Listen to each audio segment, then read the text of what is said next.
Cyberbullying is an ongoing crisis among teens that is causing some to take their lives. In 2019, approximately 40% of students admitted to being cyberbullied at least once in their lifetime. Studies have shown that victims of cyberbullying have reported feelings of sadness, hopelessness, embarrassment, and fear. They are also 2 times more likely to attempt suicide. This is something that Haley Petrosky, a cyberbullying prevention advocate, can heavily relate to. I am a survivor of cyberbullying myself. There's some experiences in high school that unfortunately did result in a suicide attempt. I just became isolated from everyone. I was a straight A student, and when I was going through all of this, I just completely disassociated from school and my work and became a C average student. I would just leave class and go on walks in the hallway. It affects your personal relationships, your school relationships. There's really just a feeling of helplessness. Cyberbullying can happen to anyone, and it was reported in 2018 that in the United States, over 90% of teens use at least one form of social media. This means that millions of teens are at risk for being cyberbullied.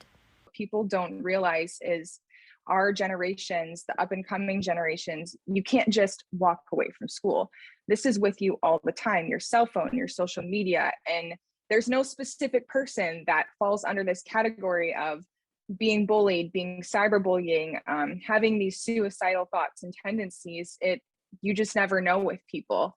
What many people fail to realize is that there is no federal law concerning cyberbullying, and more common than not, no state law either. This means that the situation is then left to the local police or school, where it is then usually ignored or invalidated.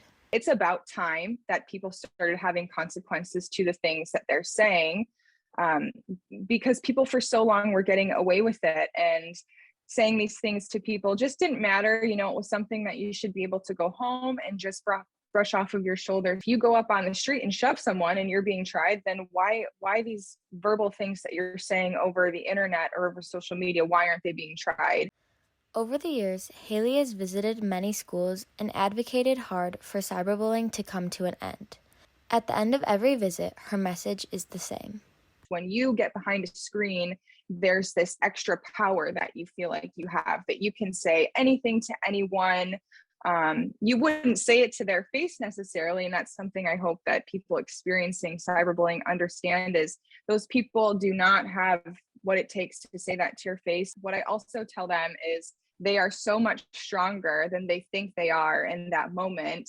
And importantly, when you're experiencing cyberbullying and your mind is having those intrusive thoughts and taking you to the dark place, please remember that there is a future for you, and your future self is going to thank you, because everything that's out there you are deserving of.